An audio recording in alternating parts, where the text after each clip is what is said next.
యోనా మరియు మహాచేప సముద్రతీరంలోని ప్రశాంతమైన పట్టణం. వీధిలో నడుస్తున్న యోనా. ఒకప్పుడు సముద్రతీర ప్రాంతంలో యోనా అనే ఒక మనిషి ఉండేవాడు. ఆయన ఒక ప్రవక్త, దేవుడు ముఖ్యమైన సందేశాలను అందించడానికి ఎంచుకున్న వ్యక్తి. ఒకరోజు దేవుడు యోనాతో మాట్లాడాడు. యోనా, నినివే నగరానికి వెళ్ళు.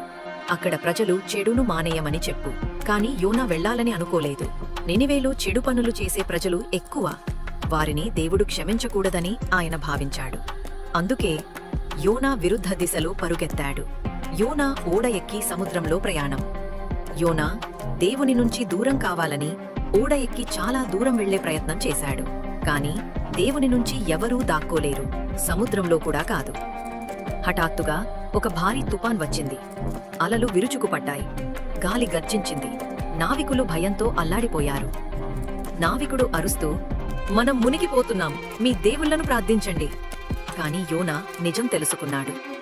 యోనా మెల్లగా, ఇది నా తప్పు, నేను దేవుని ఆజ్ఞను పాటించలేదు, నన్ను సముద్రంలోకి విసిరేయండి, సముద్రం ప్రశాంతమవుతుంది. యోనాను సముద్రంలోకి విసిరేశారు. తుఫాన్ ఆగిపోయింది. ప్రశాంతత తిరిగి వచ్చింది. యోనా అలలలో మునుగుతుండగా ఒక మహాచేప అతన్ని మింగేసింది. చేప పొట్టలో చీకటి, భయానక వాతావరణం. యోనా ప్రార్థనలో రోజులు 3 రాత్రులు యోనా ఆ చాప పుటలోనే ఉన్నాడు. అక్కడ చీకటిలో ఆయన ప్రార్థించాడు. యోనా వినయంగా, దేవా, నేను తప్పు చేశాను, నీ ఆజ్ఞను చేస్తాను, దయచేసి నాకు మరో అవకాశమివ్వు. చాప తీరానికేదుతూ యోనాను ఓడున ఉమ్మివేయలా దేవుడు యోనా ప్రార్థన విన్నాడు. ఆ చాప యోనాను తీరానికి ఉమ్మివేసింది. యోనా ఇసుకపై పడి ఊపిరి పీల్చుకుని ఆశ్చర్యంతో చుట్టూ చూశాడు. ఈసారి దేవుడు చెప్పాడు, నినివేకి వెళ్ళు. యోనా విధేయతతో వెళ్లాడు. అతను నగరంలో ప్రజలకు చెప్పాడు, మీ చెడు మార్గాలను మానుకోండి, దేవుడు మీకు మార్పు చెందడానికి అవకాశమిస్తున్నాడు. ప్రజలు వింటూ ప్రార్థిస్తూ తమ మార్గాలను మార్చుకోవడం.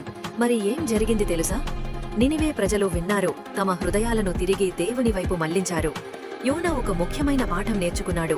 మీరు దేవుని నుంచి పారిపోలేరు, మరియు కష్టమైనప్పటికీ మనం విధేయత చూపితే దేవుడు మన ద్వారా అద్భుతమైన పనులు చేయగలడు. కాబట్టి తదుపరిసారి మీరు విరుద్ధ దిశలో పరుగెత్తాలని అనిపించినప్పుడు ఆగి వినండి. ఎందుకంటే విధేయత ఆశీర్వాదాలను తెస్తుంది, మీకోసం మాత్రమే కాకుండా ఇతరుల కోసం కూడా. ఆమెన్.